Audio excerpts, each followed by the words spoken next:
So this is to confirm that even as per the records, Yes. the BBS mall does not belong to the former majority leader as a politician, that is the cabinet secretary, Wahel Aden Duale. It does not, even through proxy. Those are poor people. Abdinoor, you can't say that. When people are talking business, politicians are very poor. They are few millions rich.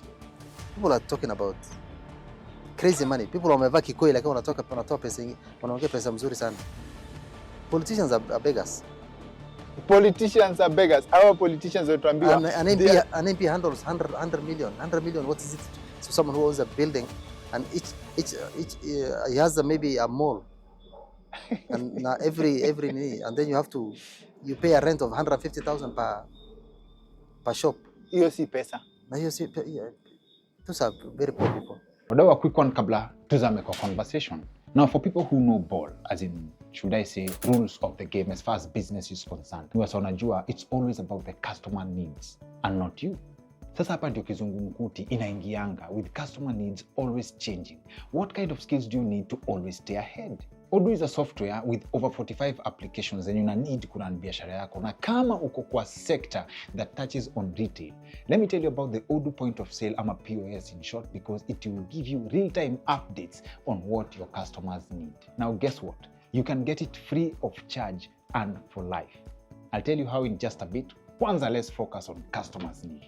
Now, after doing sales with your intuitive Odoo POS app, you can quickly jump into reporting and go straight to orders. And that's where you'll get all the tea. Break it down by products, like which products are customers buying the most.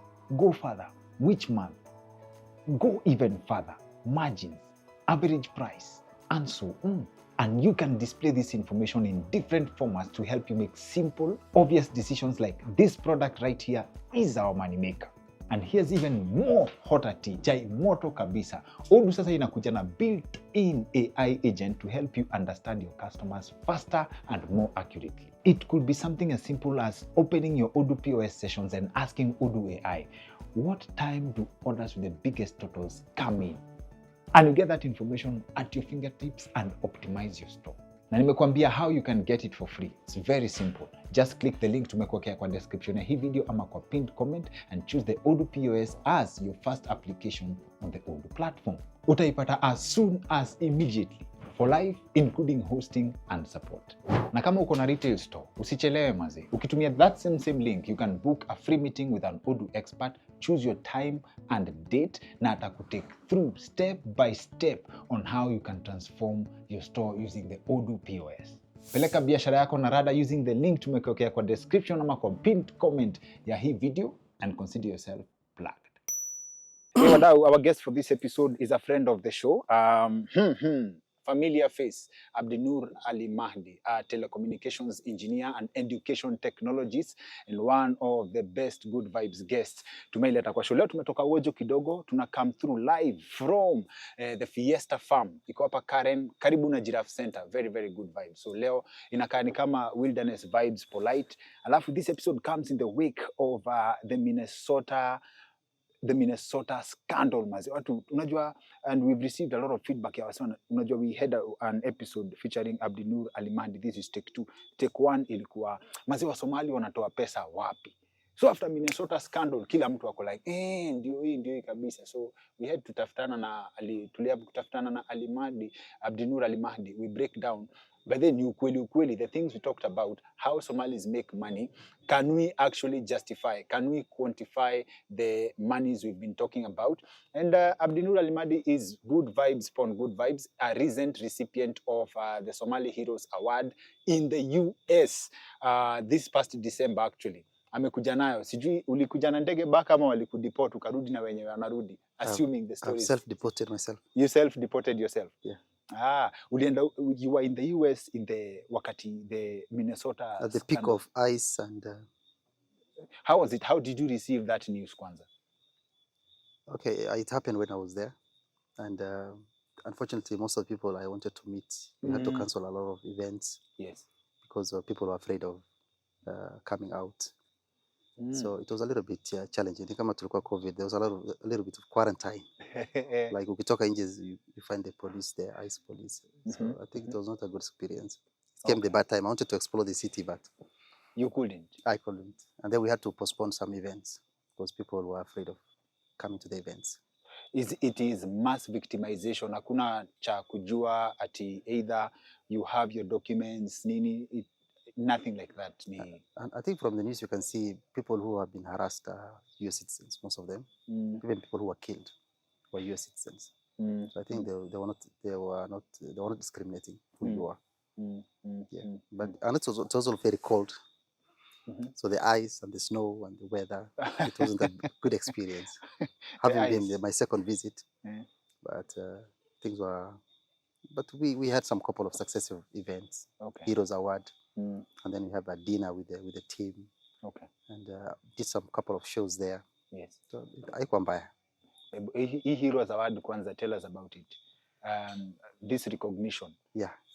Your contribution to the community. Yeah. Heroes Award, it's organized by an organization based in the USA. Yes. They are called Volunteers of Somalia. Volunteers? Volunteers of Somalia. Volunteers of Somalia. Yeah. It's a group of Somali professionals. Yes. From all the, Somalis, they're everywhere. Yes. So, so there were a group of Somalis. They formed an organization.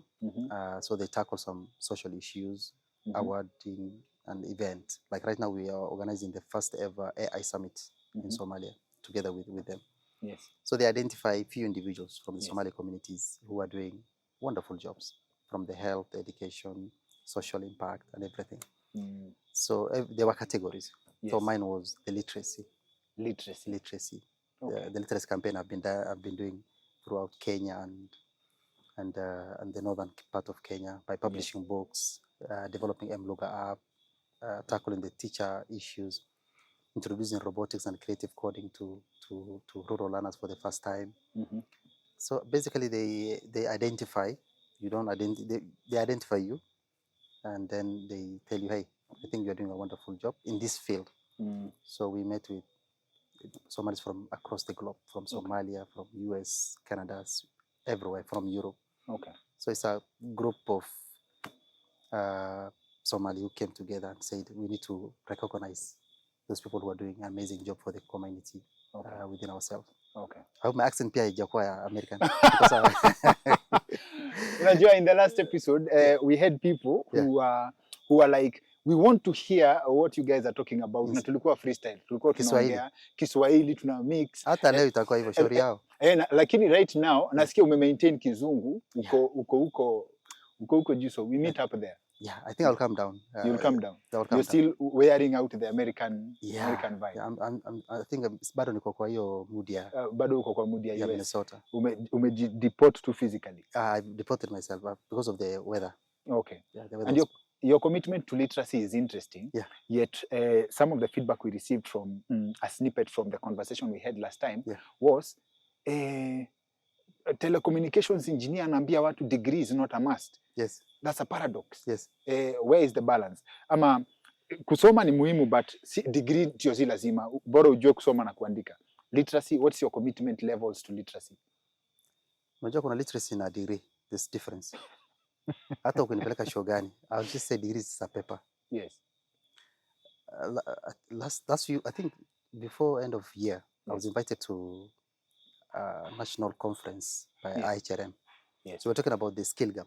Yes. Between the academia and the market. Yes. So nikauliza, I asked the judges, we complain that the youth don't have skills, but do the lecturers have skills?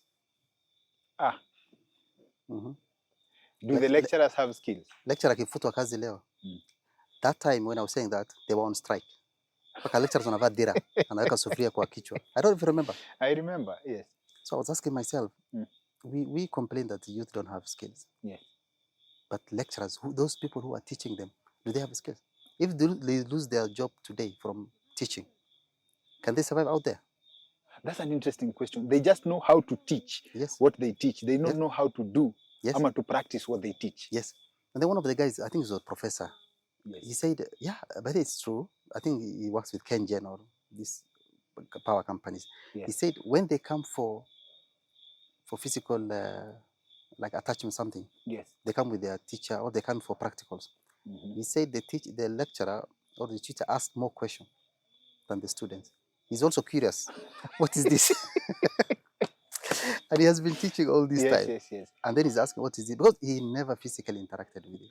So wherever I go, hata ukinipeleka kwa nani, Yes. the degree is just a receipt to show that you have been there for 4 years. You've been attending classes. It's like a register mark compiled into one document. Bas. That one I'm not apologizing. So what are the findings? Yeah. If the lecturer cannot practice what they teach, right? Yes. When the student is released to the market, Yes. this is the skill gap. Yes. So how in your research, how can we solve that kwanza? Najua watu wanataka kusikia mambo ya do kwanza, but I think siwezi sari kama tumeshaingia hapo kidogo. There's a good approach used by the US. Yes. I was looking at the skill gap also. Yes.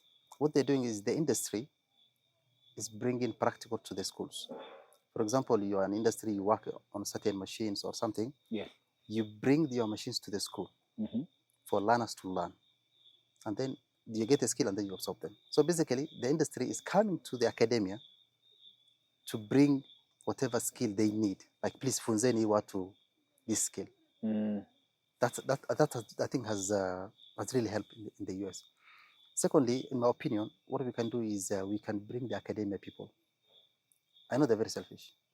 I mean, we don't go back to the society. Yes. It's having mentors coming to the institution at least once a week or once a month. Yes, yes, yes. Come give us the insights. Yes. Like out there, because some universities are teaching outdated curriculum.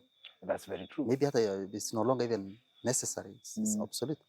So it's the academia, because waliachia university hiyo kazi. The academia has to play, because at the end of the day, these graduates are coming to the industry, to the market. Yes. So ukinyamaza, which means you will just be getting half-baked graduates. Yes.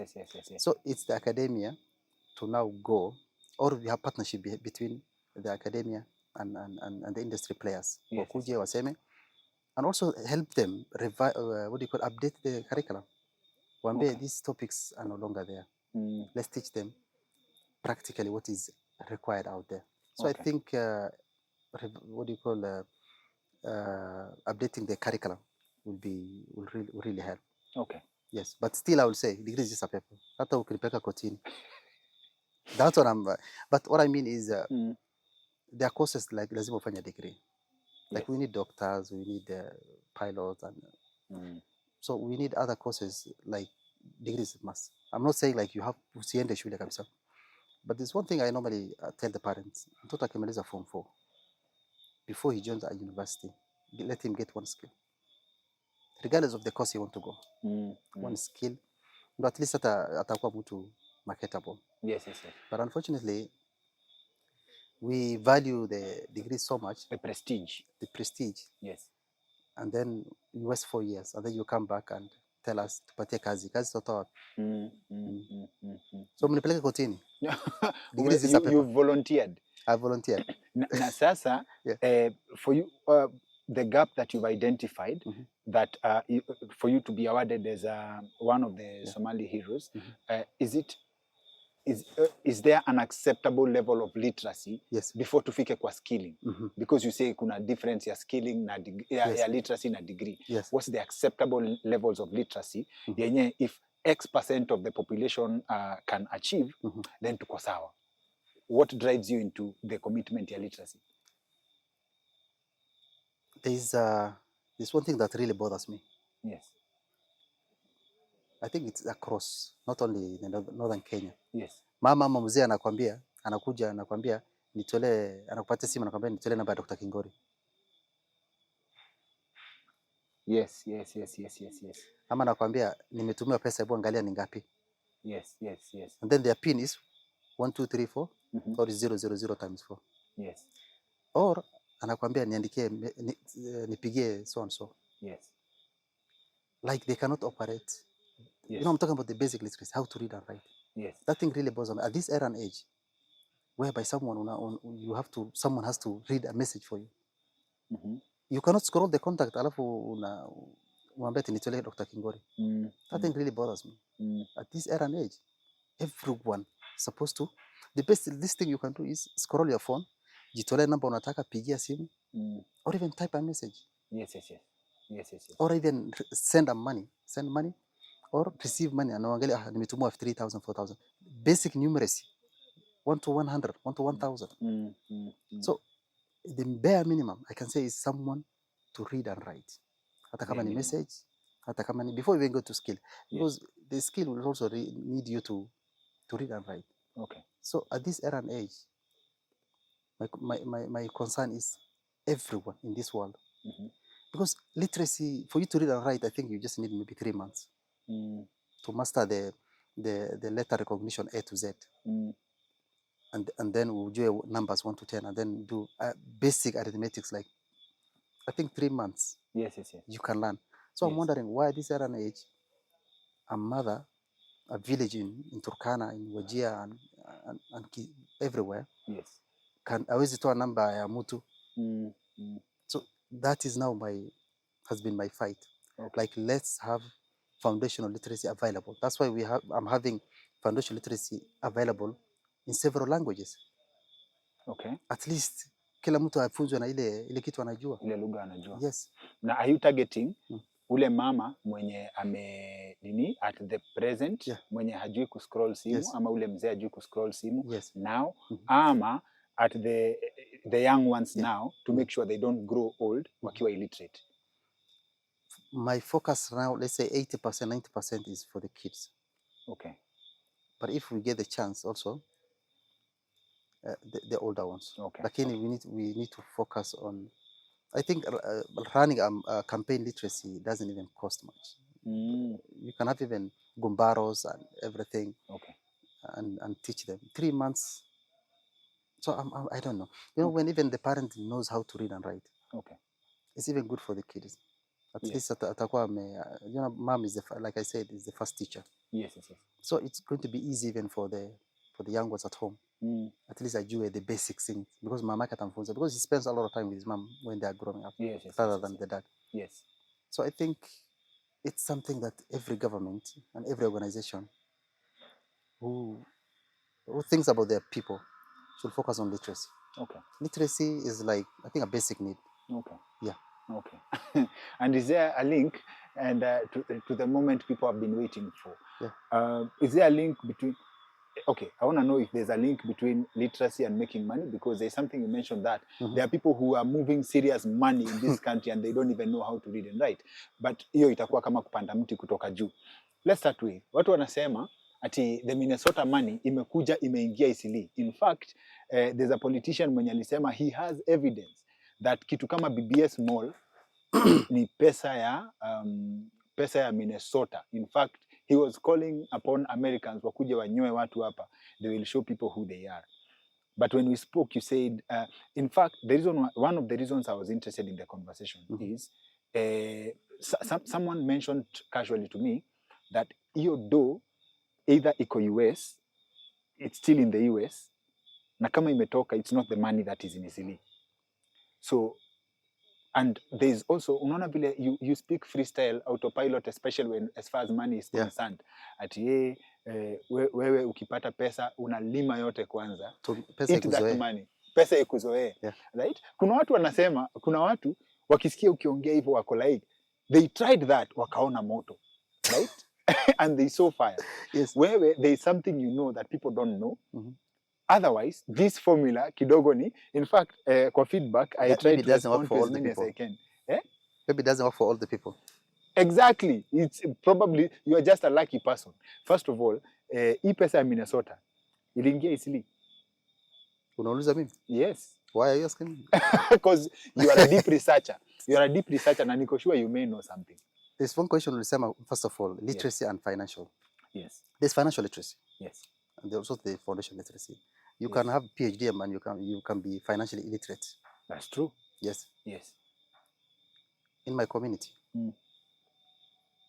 which I support a lot and I defend all the time. Yes. I think the richest people cannot read and write. The richest. Go to all the major towns. The biggest malls and shoppings. Unaulizwa ni ya mzee nani? Hajui kusoma na kuandika. Lakini graduates ndo wanamfanyia kazi.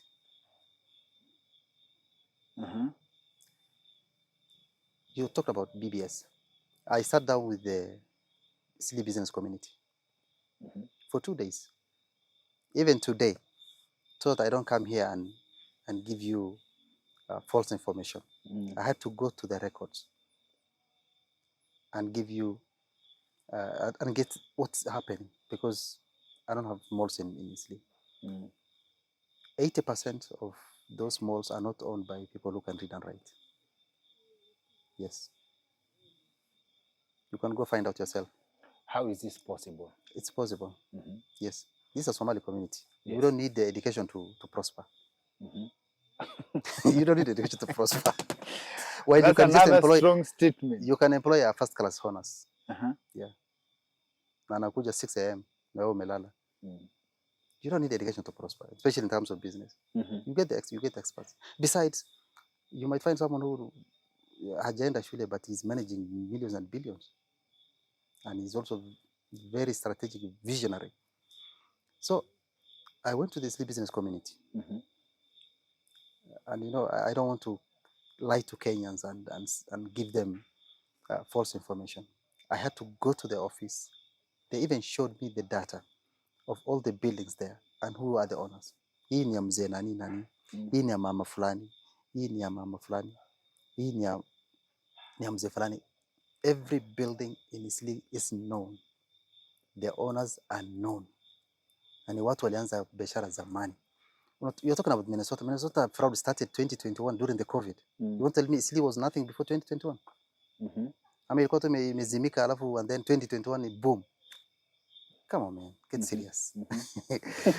So these people started business way back. Yes. And they even tell me, how is that when most of them hawajaenda shule?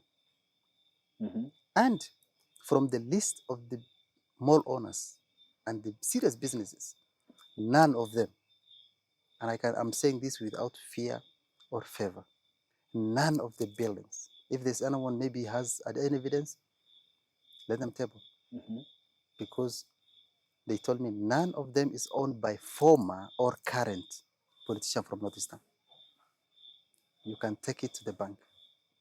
Unajua, politicians from Northeastern have been accused of stealing. Yes. It's alleged that they steal money from the counties and they come invest in Isli. And I think either it's propaganda, either it's propaganda, yes, ama people would say ati labda they are using proxies. I can tell you for free. They're not even smart enough to invest in that way. Someone who's looting, they will just misuse that money. They don't invest. I have friends who are politicians. Hata kumpatia 100 million they are very stupid. Sorry to say this. They are not smart to invest in this. Besides, they hate sleep. They don't come to sleep. You will never find them in sleep. So why do you invest in places where you don't come? Okay. Even if they, by the way, the narrative of saying, oh, pesa ya Northeastern imekuja Isli, that's false. Okay. That thing is just propaganda and someone trying to get a political mileage out of the emotions of the people. Okay. Because I happen to see the database of the business owners. They have an association. Isli It's the business community. They know everyone who is here. Nani wazee hawezi danganyana. They told me, tell me a building in Isli and I'll tell you the owner. None of them is owned by even what you call former. Wachana hata hao saizi.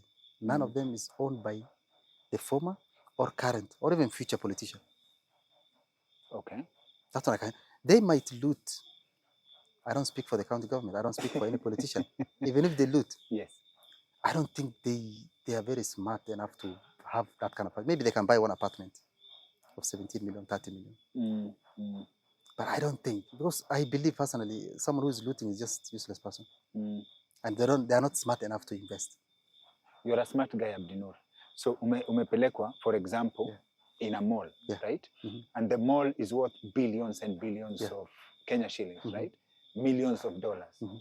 right? Has the math made sense to you in terms of this is how I built it? This how? Has the mathematics Mhm. of how the mall came about Mhm. made sense to you? Number one, the one thing that they really emphasized, and Yes. it's one thing that I told you in my Yes. previous interview, Yes. none, underline the word, None. none of the businesses is owned by one person. None of the businesses None. is owned by one person. Yes. You can't say this mall ni Ni ya ya mzee nani ama nani. na si umetuambia ukisema building ni hii, unaweza ambiwa hii ni ya mzee nani ama ni And his associates. okay. None. Maybe his family or friends or colleagues. And I said, by everything I told you in my previous interview, is true. And Kenya could attest in the comment. Ni vile tu, Kenyans are they're very emotional people. Yani, you are clapping one day, you say, oh, but it's true. Somalis are, in terms of trust, capital, bringing together. And then Minnesota came and said, oh, now we know. That was the feeling. Tulipata a lot of notifications from that. But then, on one hand, using logic, research has been done that for any enterprising community that does trade, and this is economic research, there's the Jews, there's the Indians, there is the Kikuyus in Kenya, for example, the Somalis. Any community that does trade na wanafanya they are middlemen of some sort, they are always hated by the communities around. People can check that. Thomas Sowell has done some research on that. Milton Friedman pia amefanya some research on that. And I believe they have empirical evidence that iko na cause and relation that can be justified. But then, sasa now, in terms of like making a case for that, kuna, let's say, for Indians, I read one of the strategies zenye walikuwa wanatumia to build their wealth in terms of working in a community so that they can build.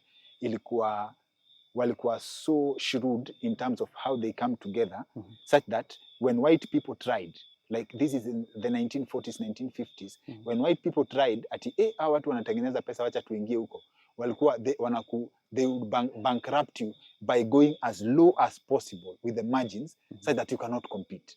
So that's for the Indians. That worked for them. Okay? Kuna strategies zingine za monopoly, kama za monopolize a certain business, right? For the Somali community, what would you say is the strategy? Because if you have, let's say, for example, a mall is worth 3 billion. How many people would it take to raise that money? Na does it mean probably kama ni 100 people wenye wanaweza own BBS mall, and associates, Zenani and associates, right? Does it still make sense in terms of numbers? What's the Somali strategy for this particular one? First of all, I don't think there's a mall owned by 100 people. Exactly. Few. Besides, we also have other investors.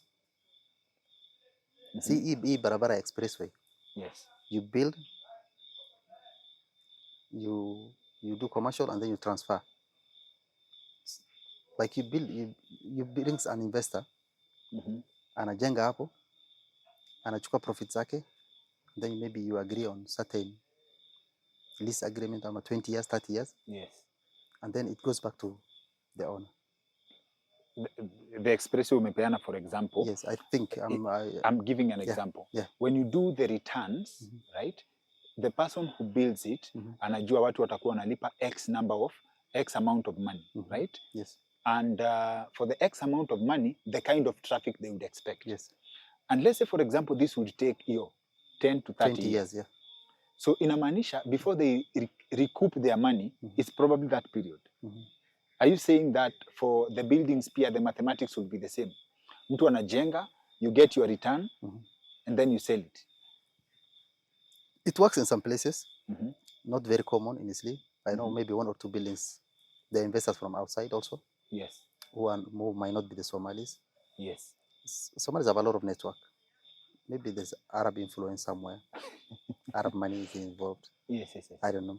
But the strategy is still the same. people coming together, raising some few funds, and then the idea of joint venture. The guys were telling me, you will be shocked to see that 80% of the building of the malls and everything, they, they were built on joint venture. Like I said, you have a land, but you cannot build.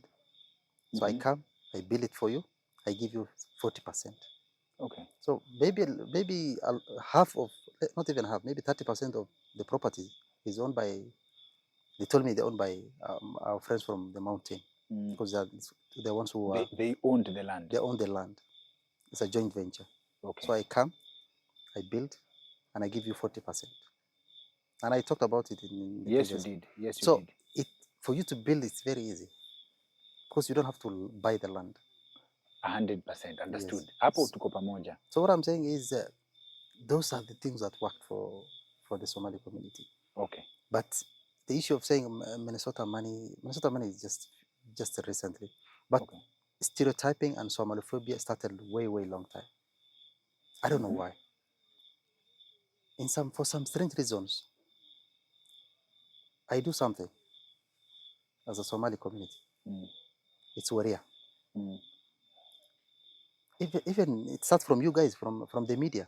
Mtu amefanya kitu ati Somali boys. You will never see people, youth or someone doing something in other part of the country. For example, let's say in Kisumu, do you say a Luo boy?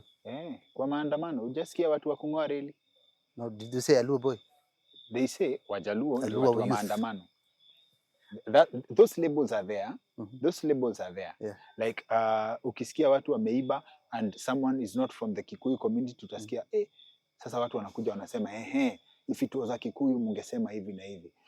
When it comes to appointments, like if someone is appointed and is not from the Kalenjin community or from the Kalenjin community, you'll find a label. So the labels turn or are shaped depending on context. Okay? So for that, most tribes are victims of that. I would say that. Are you sure?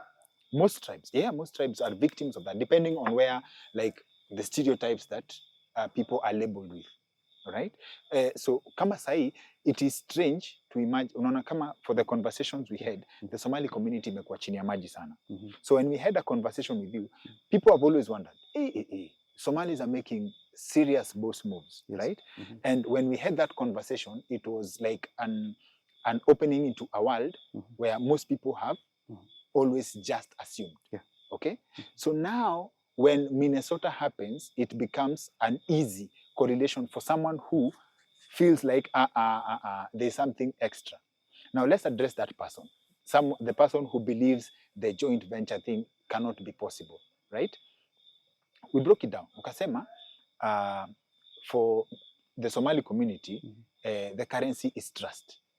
Like, now, I remember the example you gave is that for monies like 10 million, 20 million, people don't even need to write documentation chini to exchange that kind of money, right? So now, for an individual to have that kind of money, now let's address the hater now. Huyu mwenye akona hii 10 million, 20 million, right? What are some of the things they do to get this money? I believe to address the hate and ikuwe sasa ni rahisi, when someone moves 100 million, utasema, 10 people came together, kila mtu akatoa 10. There's no person who's going to raise 10 million like without doing other things. Yes. By the way, this Somalophobia did not start with the Minnesota. It started with the pirate money. You remember? Kuna hiyo pia. Yes. There was talk about that. When people see like this community is doing 1-2 things, it raises an eyebrow. Initially it was pirate money. Ikaenda. Sasa hivi mnasema ni pesa ya county. Ndio hiyo. And then now is Minnesota money. Hiyo. So what I'm saying is, when it becomes a Somali did something, why is it becoming a problem? Let's say for example Minnesota. I happen to go there and I've seen Somali community doing 2 jobs, 3 jobs. People are working very hard and they are close to 100,000. And those who were alleged to have committed the crime, they were between 65, 70, 80. People. Individuals. Less than 100 individuals. Less than 100 individuals. Yes. And now it is the Somali community. Why? That's I, even look at that percentage of but those people. And then it was a systemic failure and lack of oversight. Mhm. And by the way, fraud happens everywhere. Yes. And actually the pesa hata imepotea ni kidogo sana compared to whatever is happening happened or is happening in the US. But because maybe there's agenda we don't know, now it became victimization. And then every Somali, 100,000 of them, wanaambia nyinyi wawezi. Yes. And then those who were part of the fraud, some of them have been convicted, some of them have been jailed, sentenced. Yes. So as a country like US, I expect, because I don't think mtu anaweza jificha umeiba kitu as individual. This is a crime done by Individual, not a community. Yes. Why must it that a Somali guy does things individually, but it becomes a communal thing? So ilikuwa pirate, yes, the story died. Now it became county government, died. I had to sit down with the sleep business community telling me, boss, these are the records. None of these guys, none of the money from the Northeastern came. And they told me none of the money came from Minnesota. Those people who own these buildings, you see, we know them. They have never been even traveled outside the country, most of them. They have no links with the US. So why is that? I'm trying to wonder why a population of 2 million, someone does something and then it's like the Somali people. Abdinoor, in the last, I hear you and I understand what you mean. In fact, hata hiyo nimeona the series of Somaliphobia. Turudi nyuma kidogo. I want us to close all the loopholes justifiably. Unaona, in the last conversation we had, you mentioned that and I want us to address the haters. Na kama mtu anaona tuko na loophole atuambie, but I want us to close all of them. The last time we had a conversation ulisema wewe personally you are a free-spirited person. Yes. You are not materialistic to be ile ya kukuwa na such attachment to money. Money will come. And one of the phrases you said was members of the Somali community are a proud people. There are jobs they can't do. Then in this context ukisema you've been to Minnesota na ukaona people taking two or three jobs, right? What's the difference between the guy taking 2 or 3 jobs and the guy who's too proud to take a certain kind of jobs na they will still get money? That's something we have been trying to address together with one of the MPs. Yes. Because of the mass migration and human trafficking. People are migrating to Europe and the USA. Yes. For things that they could do here. Okay. Because we are saying doctors don't do that. Tahrib, it's called tahrib. Like migrating, and even they go through Libya, some of them lose their lives. Some of them end up in the jails of human traffickers. And then you get a call, it's like, hey, we have your son, send $30,000. Then they severely beat those people. Even some of them get enslaved in the Libyan areas. So the proud thing, you'll see Somalis who are plumbers, who are mechanics, who are doing all the jobs that they cannot do it here. In the US? In the US. They work in factories, they work in Amazon, they work in Walmart, some of them work in supermarkets, things that they can never do it here. So this proud thing ends in Africa. For some strange regions, people are doing odd jobs there. They cannot do it here. So we were telling them, when you are going there, you are doing plumbing. Yes. Why don't you do it here? Yes. Huko hawabagui kazi, trust me. Because life is so hard. Huko wanafanya kazi yote. Okay. They do a lot of jobs. Okay. But here, for some reasons, the proud thing, they cannot do plumbing and hii kazi ya mkono hawezi fanya. Okay, now that we are speaking to the world, we cannot deny that the allegation, pirate money. Yes.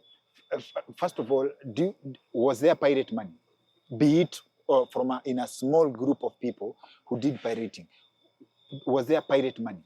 Because this is what is tainting the image of the whole community. Was there pirate money? Do pirates live in Kenya? So now the question... whatever happens in another country, why are you blaming it on innocent Somali Kenyans who are here, who have no idea? Something happens in the US. Yes. Pesa imekuja huku. Something happens in Somalia, imekuja huku. We have no business with those people. If they had pirates or not, those are Somalia, those people in Somalia. Yes. If there's a Minnesota money, ni pesa Minnesota. Wacha US waenda washike watu. Yes. But you can't come and blame a whole community doing vibrant thing. By the way, we are talking about how these communities is thriving, and no one is doing a data, to analyze how many businesses is now run by Somali communities, actually spearheaded in terms of petroleum, transport, in terms of retail, import, in terms of real estate. Tell me other communities that's doing better job. You won't tell me all this business you are doing. Ni pesa imetoka kwa nini? Do you know how many containers come to Sli per month? Very many, I presume. From 3,000 to 10,000. And each container is 4 million to 5 million. So hii pesa kidogo kidogo ya US na nini cannot even do, it can do nothing in Isli. People are doing serious business. And Isli serves close to 500,000 a day, people. And all Kenyans from all walks. Watch even the stereotyping, like they know they cannot live without sleep. From house workers, from taxi drivers, from border riders, from even vendors and from hawkers. Just close sleep one day. Even KRA will not allow you. Sleep is contributing, I think, more than 30% of the revenue. That's true. Then you can't tell me. And then 9 billion, 2 billion imeibiwa from Wajir or Garissa County. It can do nothing in Isli. People are exporting things up to Congo and whatever. I hear you. Yes. But sasa tunasema that is, tukisema tuangalie, if we go with data like how many containers zinakuja in terms of trade and daily commute. I know people who buy things like from Isili, there's a place in Garissa Lodge where hata ukienda ushago kwetu, people would buy uko deep in Siaya County, utapata watu wanauza nguo, handbags, unasikia hizi ni za Garissa Lodge. Ilianza lini? Kitambo. Okay. But then now you come easy, the specific zenye zina taint the Somali community, the image of the community as a whole. We can deny altogether that it happened in another country. But pia, when you mentioned kama the pirates' money, I've heard people say that at some point, let's say labda, some of that money may have gotten into the Kenyan economy in the guise of like it's a better place to invest than, in terms of around that time the Somali was not that stable as a country. Somalia was not stable as a country, right? Corruption and very many other things. People say that some of that money may have made it in Kenya. Is it not possible that some of that money may have mixed with legit money from Somali businesses, legit Somali businesses? The people who are doing business in Isli and around, like currently, the people I know who own buildings and into real estate, I know more than 10 real estate companies. Yes. None of them have ever gone to Somalia. Okay. And I know they are partners. So I don't know how money from Somalia can come into this. Maybe they can come buy apartment. Minnesota money can come buy apartment. Pirate money can come buy apartment. Maybe one. Maybe the county government can come buy apartment. But you can't tell me. And then all the people who are building they're Kenyans. Okay. They have never crossed the border. Hajaifika. I know them by name and by tribe and everything. And today I was given the list of even who owns the building in Isli. Yes. None of them. So if, I don't know, if maybe there's a pirate money, there's some money, maybe someone can come buy an apartment. That's one I don't know. But legally, the businesses are owned by legit people who we know, who we can verify, and who we can even challenge. Whoever wants to know, let them go with the list. I ended to who owns BBS. Akai na wazee. Okay. Yes. And they see all the documents, who owns it, even when it was started. It used to be Comesa Mall before even BBS Mall. This is something that started. Comesa Mall. So it was there. It was there. No, it was not a mall, but it was the whole area used to be a Comesa Mall long time ago. Then it was upgraded into BBS Mall. Yes. So, and this money, small money came like recently, and trust me, it can do nothing compared to how people are doing businesses in Isli. But Okay. now the problem, I have no problem with politicians, getting political mileage on this kind of difference, like, oh, Somali people are doing this and that. Mm. But I'm so shocked that a Kenyan young man who we know each other, we school together, and maybe they don't understand the community, but someone ambaye amesoma at least, Mm. falling into that kind of stereotype of Mm. Somaliphobia, or Mm. nyinyi maiba pesa. Na wanapatana Ludhuli kila siku akiuza TV. Mm. Unapatana jamii mkiuza simu. And then you cannot even say, hey, this is just Somaliphobia. People are doing legit money out there. So my message to Kenyans is, tusikubali this this stereotype to get into their head, especially the young people. Adui ni moja na tunajua ni njaa. Yes. But we should not fall. Wacha wazee, people have political agendas, you don't know. Yes. But the Somali community, there are so many. And every community, you can't miss a mad person in a market. You can't. I'm not saying we are saints. Every community have their people, doing all kind of crimes. But it's an individual crime. Mm. Like the one for Minnesota, 100,000 people. I think only 10 were already convicted. 100,000. We're talking about 100,000 people legitimately doing business. Mm. And now the other problem is for the Somali community. And I said like last time, it's a talent. Everywhere they go, they're visible. Do you know that there are more other communities in Minnesota than Somalis? We have Ethiopians. We have Kisis. Wengi sana. But then Minnesota is actually largely associated with people from There the are Kisii communities. community. The Spanish speaking and the Mexicans are more than. Mm. In terms of population, it took our churches sana. But because we are awake, like wherever you go, we have an impact. We go for political positions. We want to be part of the community. We blend in, although we don't assimilate. We come with our gambis and everything. Our culture is, our social and cultural and everything, we don't change. That's why it's very easy to identify Somali from a crowd, but other communities, it's very hard. They assimilate very easily, but easy. I saw people stayed in the US for the last 70 years. Na hata nafikiri tu ametoka tu jana ushago. There are no 30 years, Somali 40 niggas. years. Accent, hana accent. Hakuna niggas Somali. Hakuna. So what I mean is this community, hata sahi ukiwatoa Isli, take them anywhere. They will not stop doing what they're doing. They will still thrive. Take them anywhere. And by the way, it's not only, like for example, Isli. They were telling me people come from all East Africa to come shop in Isli. So why do you see kujenga nyumba? Mimi na wewe tunaweza jenga nyumba sahi. Why is it threatening people? Through joint venture. And I explained how joint venture works. Wewe uko na ardhi utaka kujenga, unapika githeri hapo. I come to you. Umeanza. Nakwambia I will give you 40% of the building. Sasa ukinipatia I will pay you rent. Nakupatia pesa kidogo, unaambia wewe hama hapo. And then naweka off plan. I now tell people to come and buy. And then they buy. And then also this busy community waliniambia almost 80% of the tenants are women in the malls. Kina mama waliiba nani? Are they pirates? Kwa hivyo stereotype, iendelee. But trust me, no money from Minnesota is in Isli or in other part of the Kenya. Na kama US government, they can trace that money na wenda wachukue. Hakuna counties peanuts.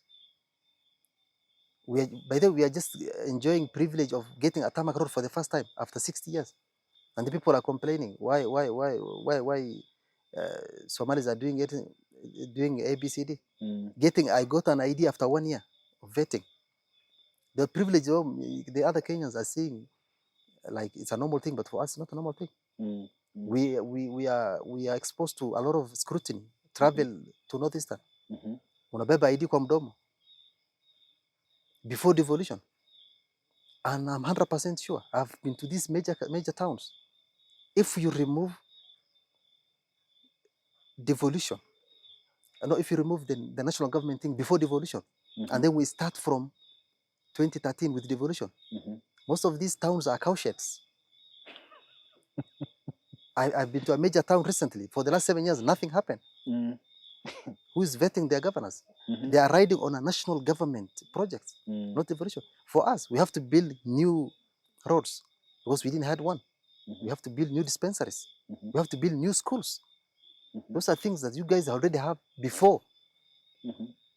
So hata pesa inaenda kujenga dispensary. Mhm. We are talking about like the 4 trillion national budget. Serikali. The county, 15% goes to the county. Of that, unapata maybe 5%, even less. Mhm. What about the 85%? Are we getting anything? And I'm saying marginalization is still continuing. Your national cake, there are roads that built mega infrastructures happening Mhm. throughout the country. We are just shouting because of barabara to the lami. And we have the first one. Before devolution, ni county gani ilikuwa na lami in Northeastern?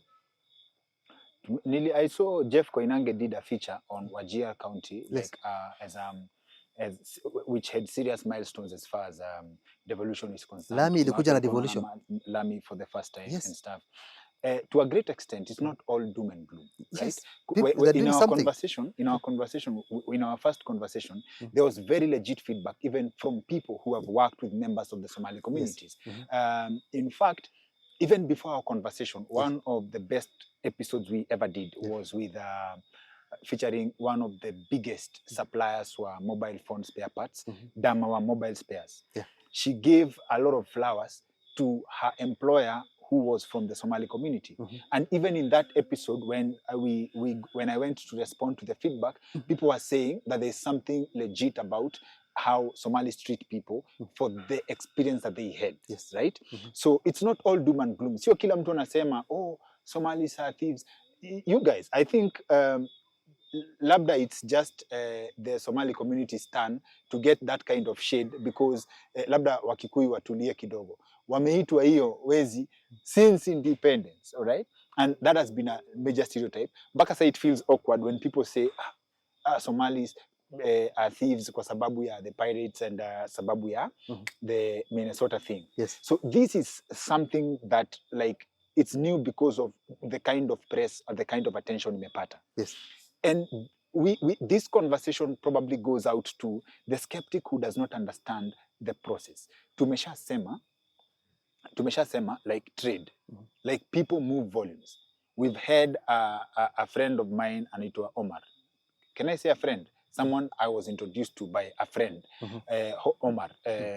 He to break here down how he started, how he started pulling numbers in a shop in Isili, and how much money he made. He's a member of the Somali community. Yeah. The kind of numbers, wakati alienda China, Yeah. wa kwanza, and he brought my jeans, Yeah. like trousers, and how much money he used to make. Up to that point, like his mathematics made sense, right? So is this to say that people are jealous of us also the same way a small clique of people can taint the image of the whole community? Ni Somali wa Somali Why wote only wako na Somali, not pesa? other communities? Eh? Why other communities? Na si ndio tumesema even Kikuyus right have now, been accused of. Not only Somali, but even the Islamic, the Muslim thing, the Muslim community. Right now, if Epstein was a Muslim, guess the reaction? Guess the reaction? The whole world will be like, Muslims. Pure kabisa. Muslims are like this. But now, no one's talking about the religion. But for Epstein, the conversation is now different. People are saying that P. Diddy was more vilified than Epstein. In context, for him, it becomes a conversation of black and white. Yes. Right? If this was probably something like the labels, like probably don't match per se. Religion, sasa tena is another different. Stereotyping, Al-Shabaab, a lot of things. Shifters. We used to be called shifters a long time before even most of us were born. We used to be called shifters. Now it came to Al-Shabaab. Okay. And Al-Shabaab is killing more of us than even other people. They are bringing havoc in our communities. They're killing teachers. Now we're losing even teachers as we speak. They're crippling our education system. We are affected more than even other communities.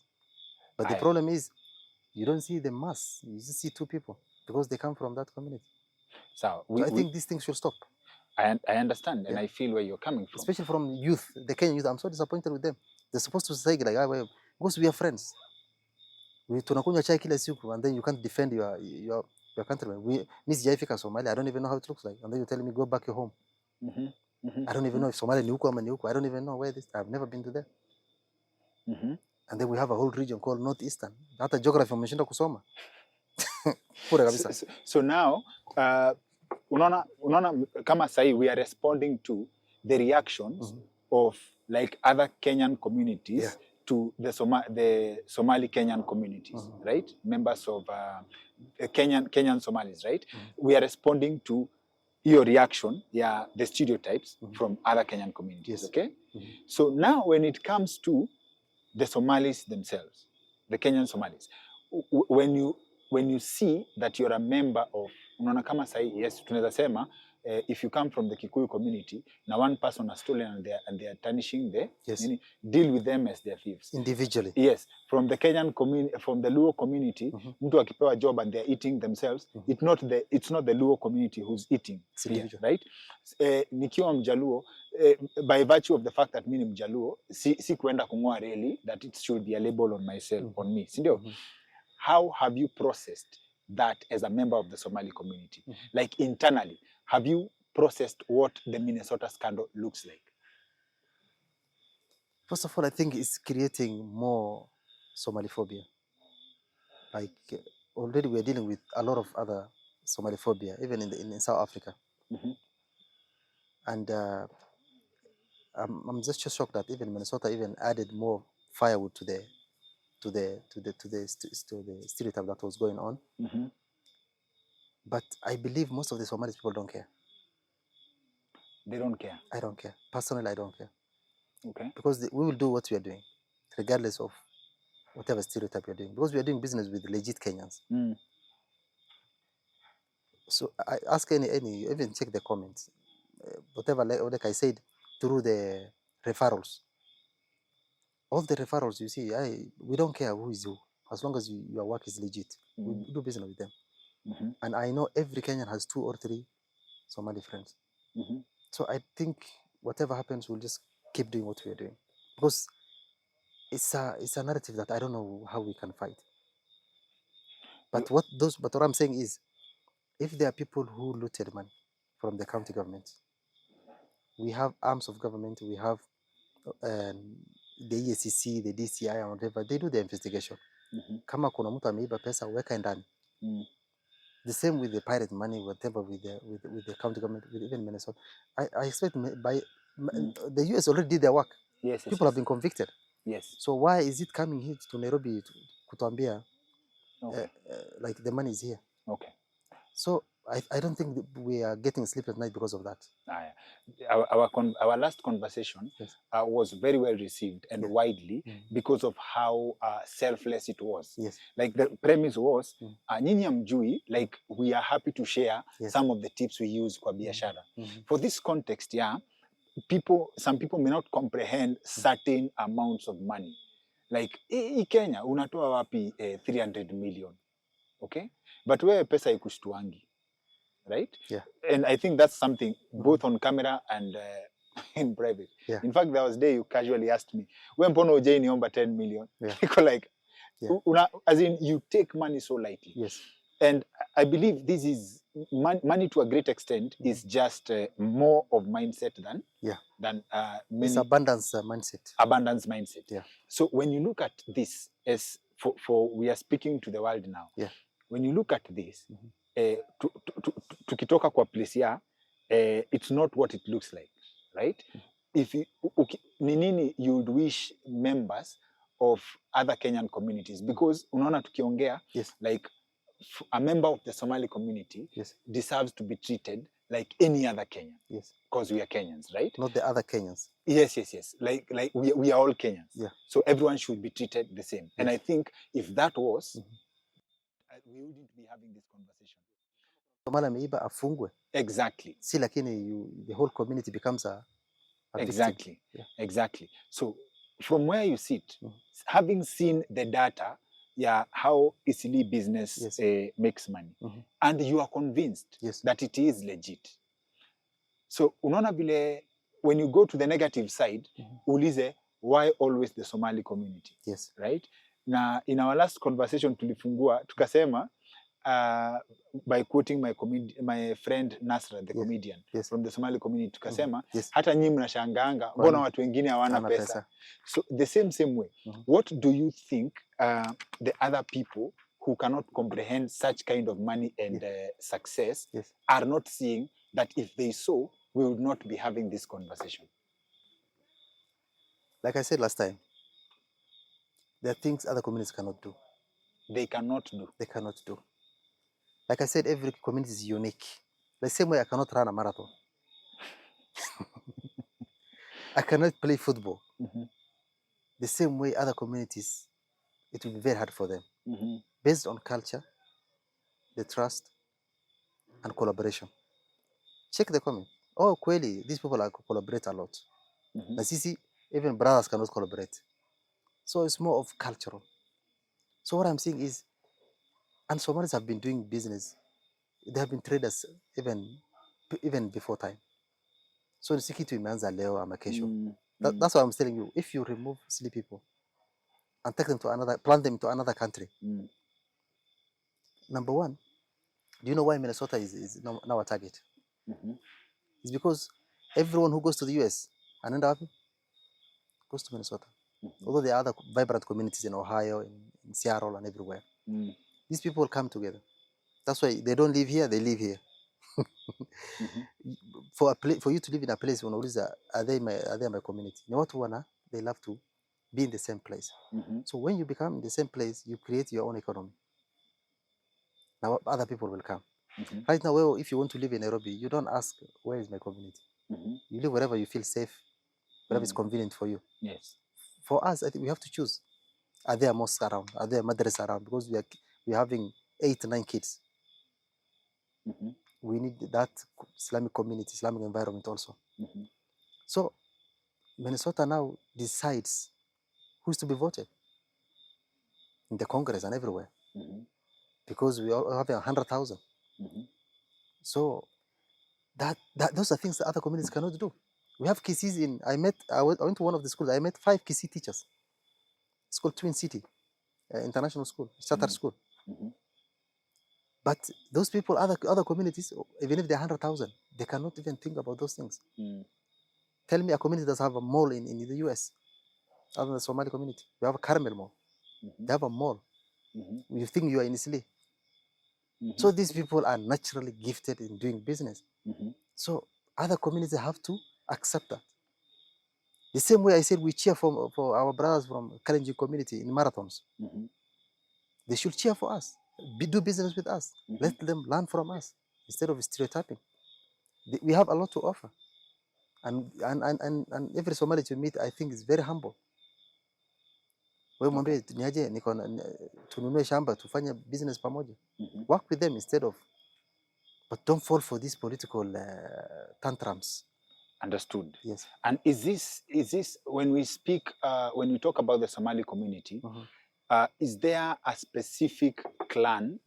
Because a specific clan of Somali people that subscribes to this form of unity, because when you step out, like when you step into the Somali community now, utasikia this clan does not like this clan, and they cannot see eye to eye in terms of the unity that you have described. I think I've said that even last time. The narrative of Somalis having that division is not there.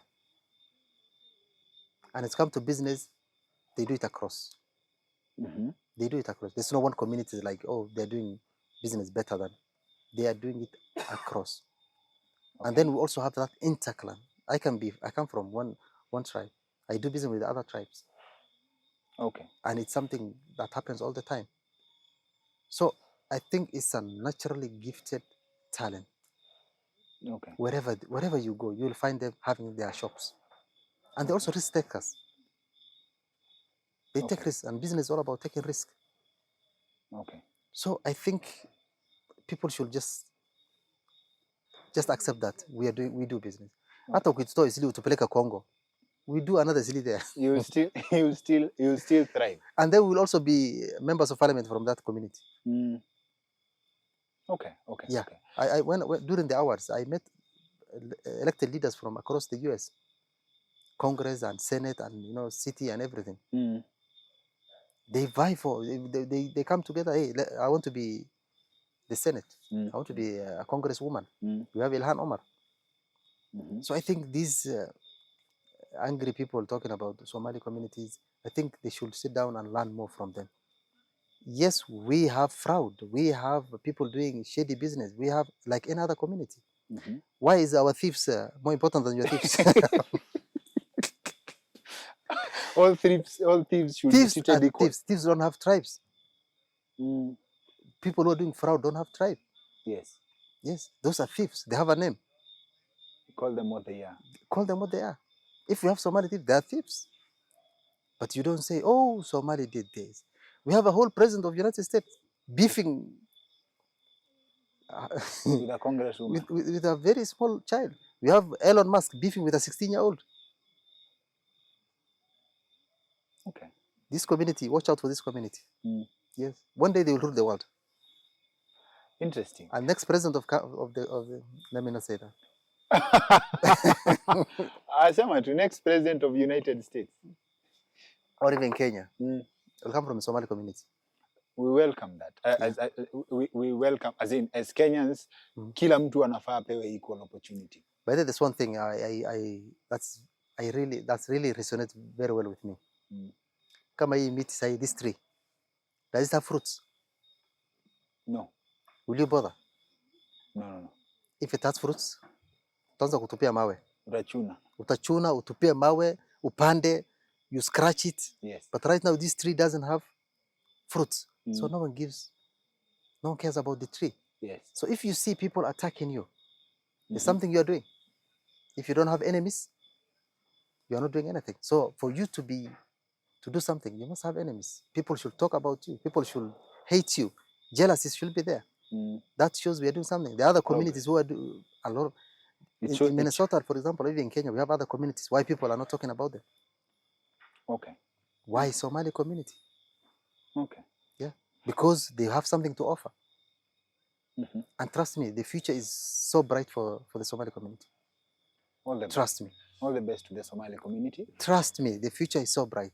I'm very optimistic because of the young breeds we are bringing up. Because with their degrees or not degrees, everyone is thinking, how can I do business?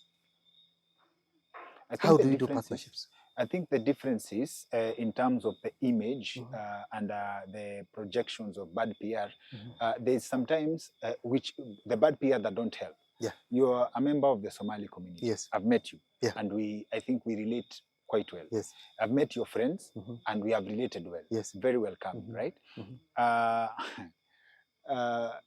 My kids wako pande ya Somali community. And I mentioned to you, I once experienced a stereotype yenye I felt personally, okay? But when you see, people hate what they don't understand. Yes. You must have seen a viral video of young guys from the Somali community. Young guys from the Somali community, right? The members of the Somali community don't assimilate. But when you see a video of like young guys from the Somali community trashing the Kenyan flag, for someone who does not understand or has not met legit members of the Somali community, legit in terms of relationships, they are bound to feel insulted. And that does not help. Yes. Right? If it was up to me, even before people react, members of the Somali community, first, in my opinion, would have disassociated from that behavior. They are not from Kenya. This does not. They are not from Kenya. They are not from Kenya. They are not from Kenya. But I saw later reports that they have been arrested in Kenya. They have been arrested in Kenya, but they are not from Kenya. Our people, the Somali Kenyan community. Yes. Yeah. Even if hata kama gender shule, there are things they cannot do. Those bad behaviors come from the borders. Okay. You can't see these things you see it in Isli because Isli has become another hub. But those people who are trashing the flag, doing other very useless things. Trust me, they are not from here. They are not from Northeastern. They are not from here. Those are people who are new to the country. I don't know how they got in here. That's none of my business. But trust me, none of them. We don't have that behaviors. The Kenyan Somali community are very decent. Kama hajasoma ama amesoma, they are very decent people. Whatever will happen in the streets of Sili, I can bet with my life, none of them comes from my community, the Kenyan Somali community. So how is the another member from Kenya who's not a member of the Kenyan Somali community? Yes. Tell the difference between who you. This is not a Kenyan Somali. Then. Because we have lived together all these years. These are new things. You can just tell these are imported bad behaviors. And the same way. But you cannot differentiate.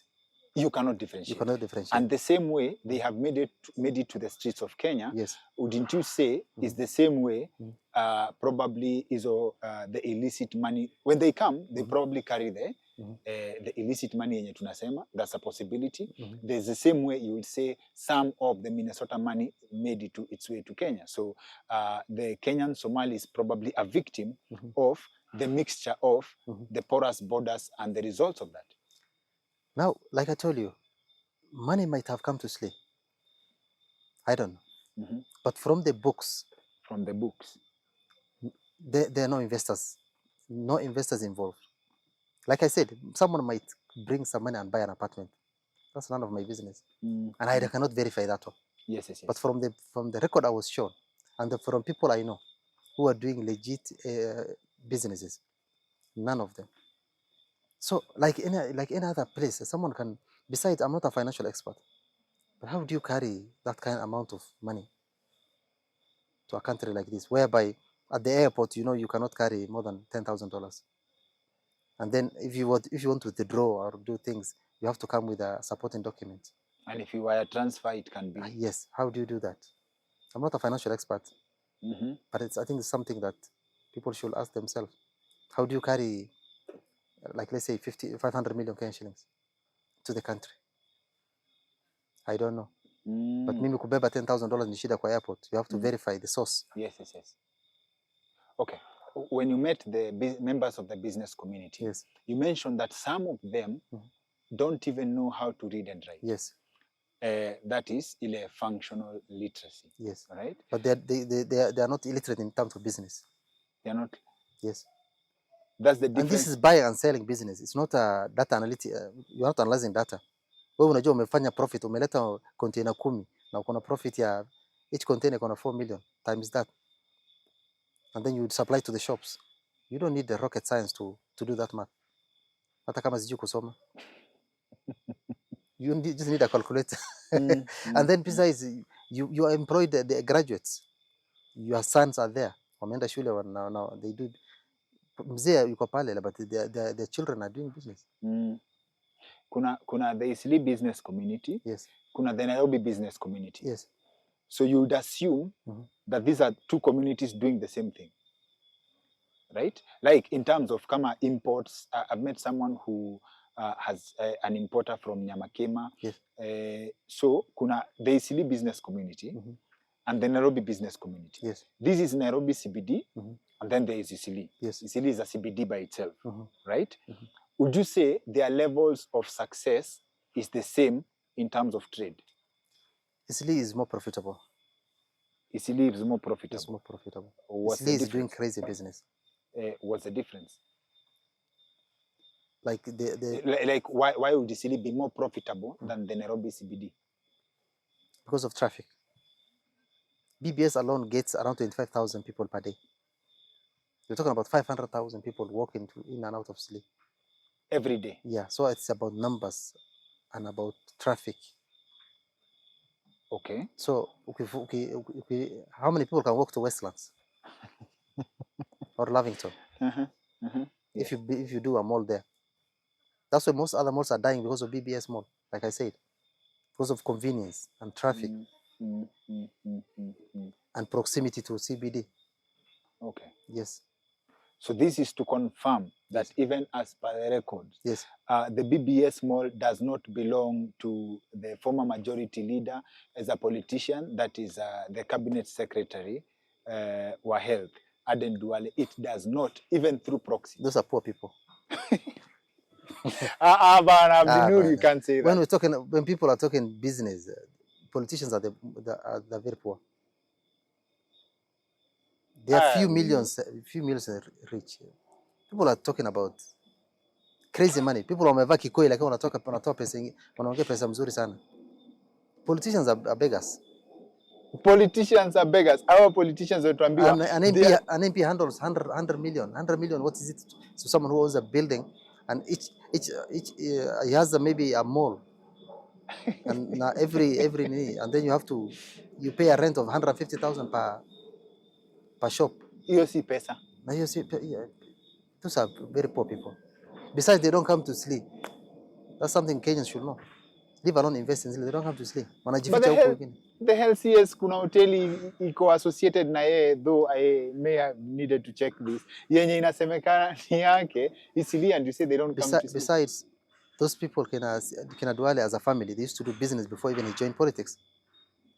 And most of the politicians, some of them, their family had businesses. But as individual, I don't think They are very poor people. They're very poor.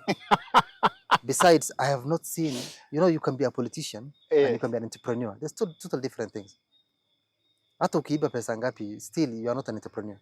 You're not. You are not. You just have money, but you don't know how to multiply it unless you steal again. You maybe buy an apartment or buy a plot in Karen. And that does not mean you know the game. No.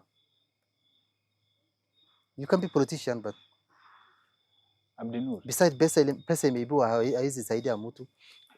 Just ask around. Those people who looted money, they don't invest. Inakaa tu mahali wanachukua inachuna na inaisha. I know people who looted some money. Na sasa tunawapatia chai. Pesa ya umma. So, Jua Mesota, can you name them? Give us an example.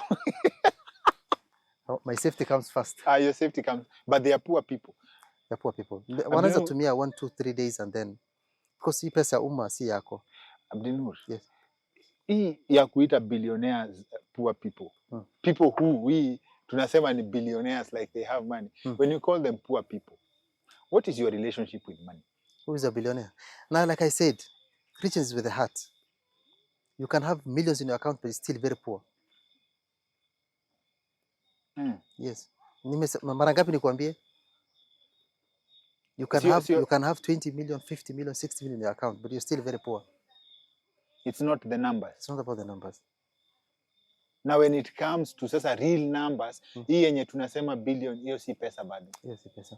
Wewe sasa hii nikwambie, tukiletewa sasa hii mkate full.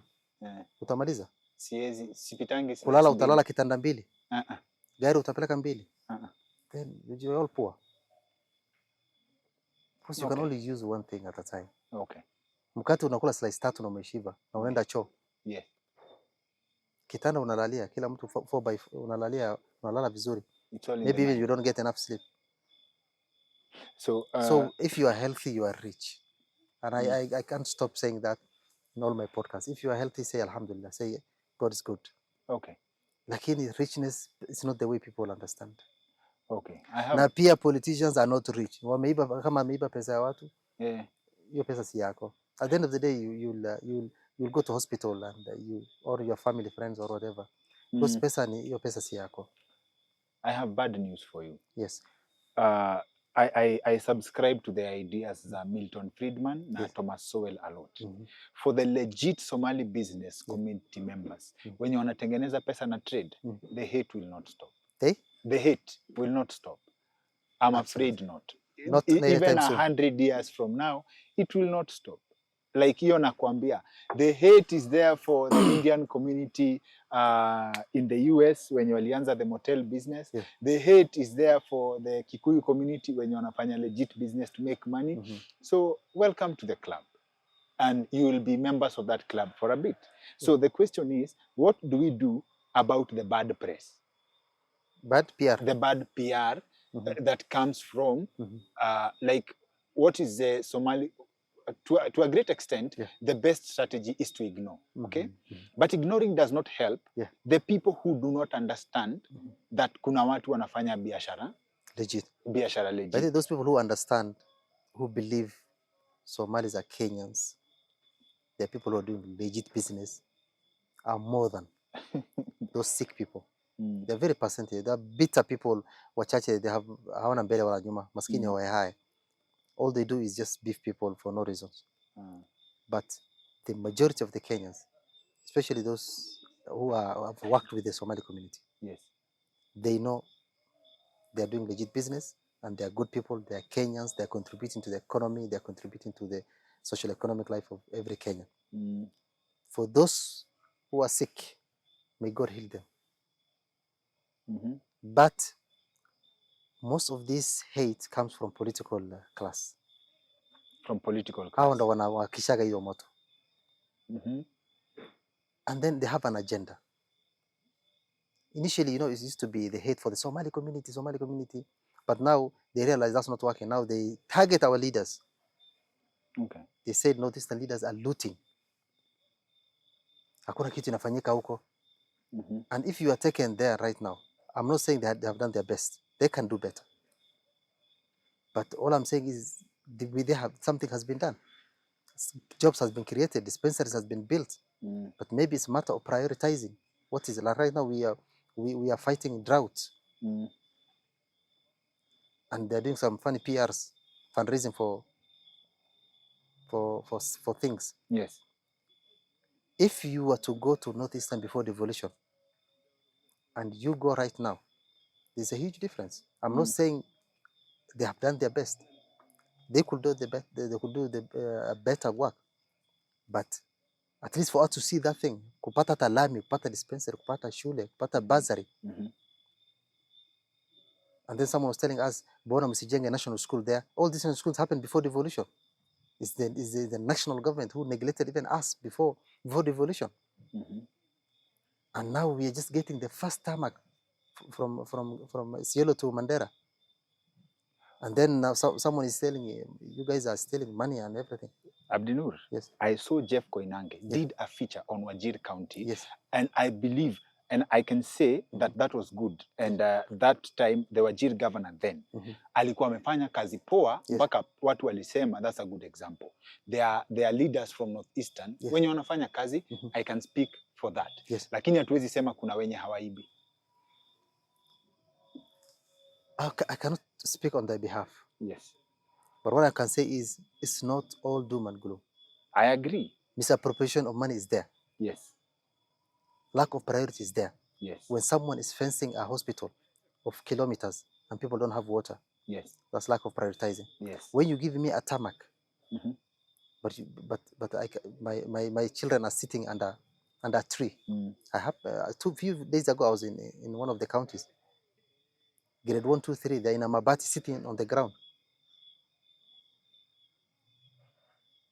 And you have a tarmac there. How do you prioritize tarmac over water, basic needs, schools? Why don't you have nice health facility, nice schools, give them water, and then you can talk of tarmac? Thank you. So lack of prioritizing. Somalis are also very philanthropic, right? So if Isili moves such volumes as a business community, right? In terms of wachana na serikali, for the haters wenye wanauliza, why can't they come through the same way for the Northeastern community, kupiga transformation the same way? Where is the gap there? First of all, the community is doing a lot of things within themselves, solving a lot of social economic issues. Yes. Yes. But kujenga barabara, kujenga hospitali si kazi yetu. Hiyo ni kazi ya serikali. Na mtu anaweza sema, mbona tujenge barabara na kuna pesa ya national cake? Why are we not building? That's fine. Situpatie barabara. That's fine. But nasema in terms of mse kama wewe, ukisema billionaire, those are poor people, si ndio? Wewe ni mtu unaweza sema ni aje, and I believe you're probably doing that in your own capacity. We're doing a lot of philanthropy work. Exactly. At our capacity. Hapa tutajenga classroom, tutajenga shule. We don't have to wait for tulikuwa tujenge some apartment, but let's change wewe you are a beneficiary of education 100%, right? So it means you can know what the investment is. Of course, we appreciate the work you're doing, kama hiyo ya kusema, your commitment to literacy, right? Sindio? When it comes to sasa huko, that levels, kama wewe ni beneficiary of education. Yes. Another classic beneficiary of education ni Ahmed Sakasan. I've met him, we've had a conversation with him, I've read his book, and I believe, kwanza yeye, wachana na vitu watu wanasema propaganda, kila mtu anaweza jisifu kwa kitabu yake, but the account of everything he has been accused of, ameiweka on record, na no one has come to dispute it. So I will go with this account. Like even some people when wamemwaccuse of corruption, alisema every account. Bado unawaona kwa TV, none of them has disputed. It's just that Kenyans don't read. So he's a beneficiary of education. Right? And I'm sure he's paying a lot of fees and bursaries and everything. Yeah. Probably. But I have Everyone met is him. paying, yeah. Yes, I've met him. Na mtu yote anataka kuverify, soma kitabu yake ya Referee of a Dirty Ugly Game, kitabu ya Ahmed Sakasan. You can read it. You will be shocked at some of the people we praise on the media. Yeah. Na none of them has disputed that account. Yes. So as a beneficiary of education, Yes. I'm saying, wewe ndio umeleta story ya priorities. Yes. Instead of like on top of developing Eastleigh alone, si ndio? Na mnajua ni pia ni washarp kwa books, yeah, na kucheza ball, but let's go to books alone. Kitu kama education, it will bring more members of the Somali community wapate chance kama yako na Ahmed Sakasan. Yeye kwanza ni wa kutoka kwa poverty from scratch. Yeah. Yeah. But the problem is education needs a lot of investment. For us, I think as a community, we have not reached a point whereby we come together and then do fundraise for that kind of big project when we have a national government. The problem is we have left most of the works for the national government and the county government. I think it's high time, and like I mentioned, I think high time people to come together and fundraise for priorities, things that. But still, we are telling pesa inakuja 9 billion. Kama Mandera had 119 billion. Although people tell you on the ground, where's your 119 billion? Yes. So tunajiuliza hiyo pesa imeenda wapi? But still, there's something that happened. Although from my research, most of the money of the county government goes to recurrent. I know a county which pays 6 billion every year. They get 9 billion. 6 billion goes to recurrent. Salaries. They have bloated the salary. Everyone is the employer. And most of them, they don't even work. They don't even have an office. So instead of saying, hey, let's have 30%, I think there's a regulation by the government. Like you need to have this number of employees. So let's prioritize on the development. So you realize 60% ishaenda kwa salaries and recurrent. There's nothing left for development. So I think lack of prioritizing is an issue for the county. But I think also as a professionals, and I talked about this in several occasions, we are not doing enough to do community awareness, to also bring accountability, and also to stop this bullshit of negotiated democracy, whereby 4 or 5 wazirs come together and decide this is the guy for us. In my podcast, I happen to host one of the activists. The Mahdi Show. The Mahdi Show. Subscribe to the Mahdi Show. Yeah, it's a community podcast. I talk about community stuff, mostly in Somali language. Yes. So the problem was when, as an activist, you say, hey, I see a problem here. Now it has shifted from individual, because you are saying this governor is looting. I said as an individual, and I'm talking to an individual who is misappropriating money. Now it became like I'm targeting a community. Now my wazir of the governor comes to my wazir and tells them, what do you want from our leadership? Same with the MCS. When they say you want to table a bill to impeach the governor, now it becomes the wazir. So I think this was a thing who are coming into even accountability, silencing even the youth, giving us bad leaders, because they have given us some bad leaders, trust me. I think they should stop. I think for the next election, the problem is now the youth are not awake. They are not angry enough. After seeing all this, they were supposed to like, hey, this is over. Okay. This was they have done their part. They gave us bad leaders, and now it's time for our for the youth now to come together. So I think as a region, like another region, we have a long way to go, but I think we are going there. Is that the kind of politics we would expect Yeah. when we get a Somali president? The goodness is this. Funny enough, when you give a Somali community a position in the national government or in other place other than the northeastern, they tend to do a marvelous job. I don't know if you've realized. But when it becomes their region, and actually I normally say we are marginalized by our own sons and daughters, other than the national government. I say now we are also marginalizing us because kama ulipewa 9 billion, although ni kidogo sana for the national budget, at least you're supposed to prioritize. Do nasema, Yeah. do you we are not ruling out the possibility of a Somali president because with Kenya tribal alliances na mkona numbers pia people should it's always suppressed, but we have good numbers. You mkona numbers pia, right? Na you as a community, the Somali community has done well for itself. Niliona mahali kwanza inasemekana the current government was heavily funded from the Somali community. I have no verification of that. I just saw it when there was a reaction somewhere. Yes. Now I have not seen anyone dispute that. So now ndio nauliza how are the CS doing? The Somali CSs, even the previous ones. Sasa unajua juzi there has been kwa health scandal kuna alleged scandal ya 11 billion. We have not seen, imekuwa tu kama zile za NYS and stuff. So hiyo tuache kando because I don't have any evidence, I don't have any proof. So are you saying that a member of the Somali community would perform excellently as a president but not as a governor?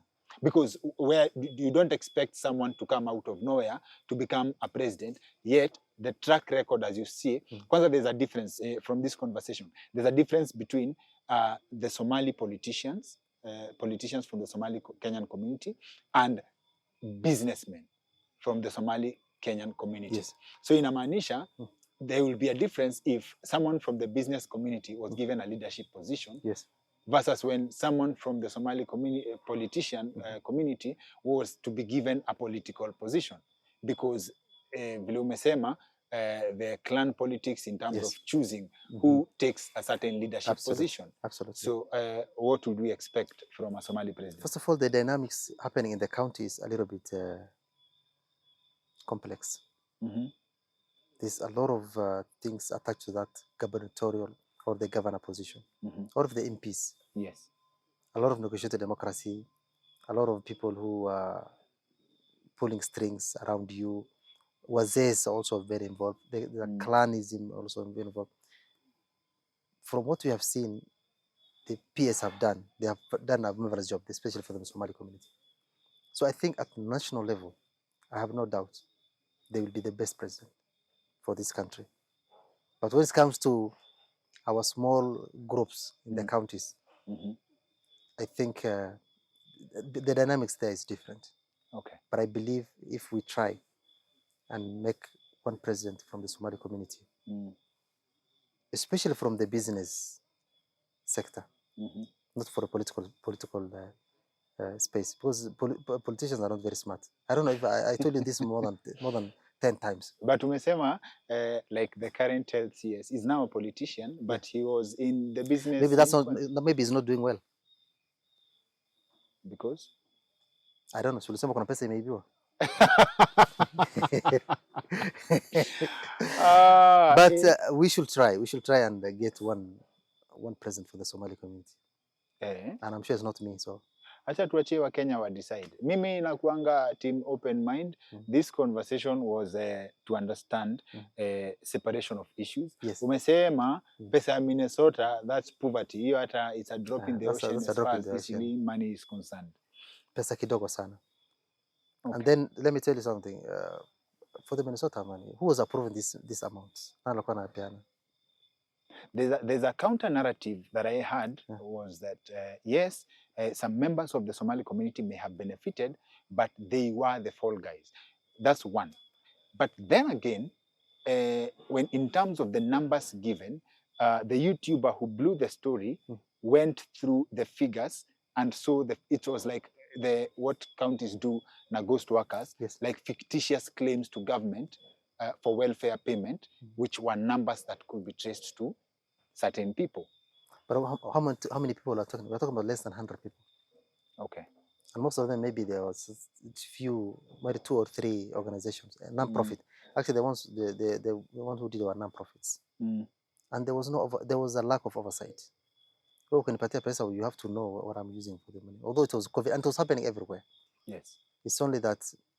Now, besides, from the numbers I'm getting, the amount was very low.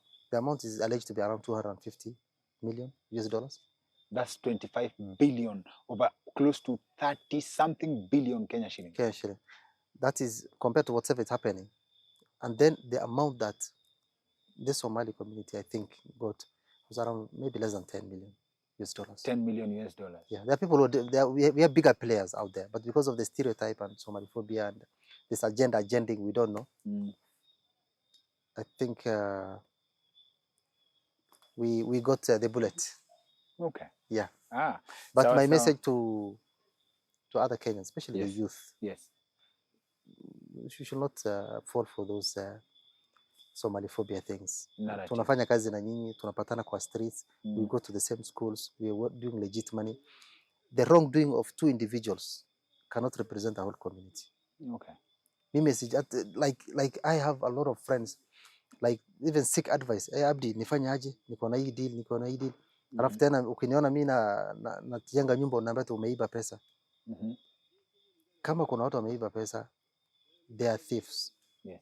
Like any other community. They don't represent us. And then look at them. We're talking about 5 people, 6 people, 7 people. Kama say counties, we are talking about ile pesa imepelekwa county na hata ukifanya ile math, and then you think and then you see the magnitude of the Somali businesses. Mafuta inaenda paka Congo, paka Southern Sudan. Alafu unasema kuna pesa imeibiwa hapo. It's nothing. So to achieve your story tap, people are doing legit business. Yes. Come join us, work with the Somali community. Wacha wazee wapige gumzo zao ya siasa. Okay. Lakini as a Kenyans, especially millennials na the youth na Gen Zs, they're all your friends and you know what they do. Okay. Na kama unataka kufanya business nao, do business with them. They are all our clients. Okay. And we are also their clients. Okay. So tuache hii maneno ya watu waache blind hate. Ya hii blame game. Kama kuna mtu aliiba pesa huko US, wache US wafunge. Okay, wadau. Besides, hata kama wamekuletea Kenya, at least better kama wangepeleka mali nyingine. Okay. If that is the case, at least wamekuletea nyumbani. Okay, wadau, if you're watching this, please let us know your experiences with members of the Somali community personally, and this is verifiable. I've had great experiences. Tangu nimit Abdinoor, we've engaged well.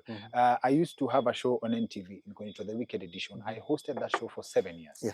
And I never lie, and any nafasi napatanga, I give credit where credit is due. I have always reached out to Jamila Mohammed, she's now at Citizen TV, to thank her personally, because for me to have that show on TV, Jamila Mohammed always represented me in boardrooms where I couldn't reach. Of course, it started with props from Larry Mado, getting to the approval of that show. Tulianza na Larry in terms of a challenge. Linus Kaikai, who's a Citizen TV, akasema it's been approved to be a show. And when it was to discuss budgets, make or break, whether the show comes on TV or not, the person who used to call me for meetings na anaenda kuongea before I was called to go defend why we need the show was Jamila Mohammed, and she made sure. And I'm saying this because najua there was other shows that were supposed to go there, but because of, as in I don't know how to explain it, but for the commitment and the relationship ilikuwa hapo, because of other assignments alikuwa amenipatia, she played not less than 40% in terms of contribution to me having a show that I had on TV for 7 years. So that is my personal experience. And every Kenyan has that testimony of having a friend from the Somali community who are honestly and hardworking, and Yes. they're doing legit business, and they have coffee every time, and they're doing everything. So I think it's just few individuals, especially the political class, who are trying to bring this debate, like the Somali versus Kikuyu, for example. The business community, they were telling me most of the land belong to the Kikuyu community. Most of the joint ventures is the Kikuyu community. Hata hizo the big building apartments, Yes, they are Kikuyu the shareholders. Kikuyu shareholders. Those people who are coming to Isli and do business, they are Kikuyus and other communities. So why is that whenever there is a bad thing happening, now you say Waria walifanya hivi? So if there's a Somali guy, Kenyan Somali guy who did something, even from the reporting, just say a Kenyan man has been arrested. Kenyan youth have been arrested. Or youth from this area has been arrested. Don't say a Somali man, Somali woman, and Somali youth, Somali. Stop using Somali. We don't say Kenyan Kikuyus, Kenyan Luos, Kenyan whatever. Why must it be Kenyan Somali? On that, Yes. I agree and I get where you're coming from. Yes. But Abdinoor, hiyo risasi ama hiyo mawe, as Kenyans lazima pia mtapigwa tu vile reli iking'oka. Hata kama hakuna mtu alikuwa ameonekana hapo, hata kama ilikuwa ya wapi, tuseme ni ya Ruiru, we the Luo community will be the main suspect. The first suspect. Alafu when some money has been stolen before Minnesota scandal, okay? Before Minnesota scandal. Yes. Before majina zitolewe, people will assume. Hizi ni stereotype since time immemorial. Yes. Before majina zitoke, people always utaonanga, mlikuwa mnataka kusikia Njoroge, msikie Kamau ndio mseme ni ya. Sasa this time it's not. There was a police officer juzi mwenye alipatikana alishikwa na CCTV stealing. He's from the Luo community. Watu wakasema, angekuwa Mkikuyu, mungekuwa unaongea. So now probably Kenyans we identify with negativity. So probably this is a whole it's a whole Kenyan thing. Yes. But sasa ni kama basi sasa ndio mmeanza kusikia moto. Tunasikia joto sana. But it's not giving us sleepless night. I think the community will still thrive. Yes. Regardless of whatever is said. Yes. Because the majority of them, let's say 99.9%, they are business oriented. Every young man you meet is thinking about business. Very few are thinking about something else. That's why they are going overboard to Libya and Europe and just to go get a better life. Okay. So we'll keep doing what we are doing. So those are your final remarks? Yes, and we are Kenyans. Tupendane, adui ni moja. There are only two tribes in Kenya. Sema tu mchukiwe kama the other tribes are Kenya. No, what I'm saying is there are only two tribes in Kenya. Yes. There is the rich and the poor. Very nice. The rich sahi ameshalala. Na sisi tuko hapa. Tunapigwa na baridi. Tunapigwa na baridi. Live from Fiesta Farm. And then sometimes nilikuwa na work late. And then nachukua Bolt. So namwambia boss, unajua mimi na wewe tuko kabila moja. Ni saa 6 usiku. Ama naponda boda. Naambia mimi naitoka kabila moja. The Waria, the Somali guy living in Karen, is the same tribe with the Luo or Kalenjin living in Karen. Yes. Kwanza mwezi onana, mimi na wewe tunaonana kila siku. Napanda boda yako, napanda gari yako. Wewe siku gani hiyo jamaa wa Karen atapanda boda yako? Ngumu. Ama utakuja mtapatana. Sisi tunapatana kwa street saa 6 usiku. Nikamwambia kuna wale wa kulala, that's another tribe. Na mimi sisi. So let them know that there are two tribes. Okay. So wewe you are poor in the border but you are rich at heart. Same kitu. This episode is coming through live from Fiesta Farm. Ukijipata karibu na Giraffe Center, finya hapo kwa map. Fiesta Farm. Ukitaka chill vibes. This is just a highlight. Yeah, unaona shots zetu vile zinakaa fiti. In fact, check out the Instagram page. Search to Fiesta Farm. Angalia very nice chill vibes. Ukitaka very classy meals zenye unateremsha pamoja na ambience. In fact, our producer wiki ameweka contact details ya kama ungependa kubook reservations hapa kwenye Fiesta Farm. Ukuje utembee, ukitaka kuwa na mkutano, ukitaka conference, place polite imechill ndani ya Nairobi, karibu na Giraffe Center. By the way, ukikuja Giraffe Center and you wanna grab a bite, teremka kidogo utajipata Fiesta Farm. That's it for us. See you on the next one. Been your host, Dr. Kingori. Na our friend usisahau kusubscribe to the Mahdi Show. No, the app is ready. Mluga app is ready. Mluga app is ready. It's ready. So download from Play Store, App Store. It's now ready. Mumeongeza other languages. Other languages. Now there are 11. Okay. The new version has 11. So Sawa. Download. 100% download. From the last show app. we got 11,000 downloads. That's good vibes. Yeah. That's From last show. So asanteni to everyone who supported the Mluga platform, the Mahdi Show. Yeah. Asante. Thank you for making time for us.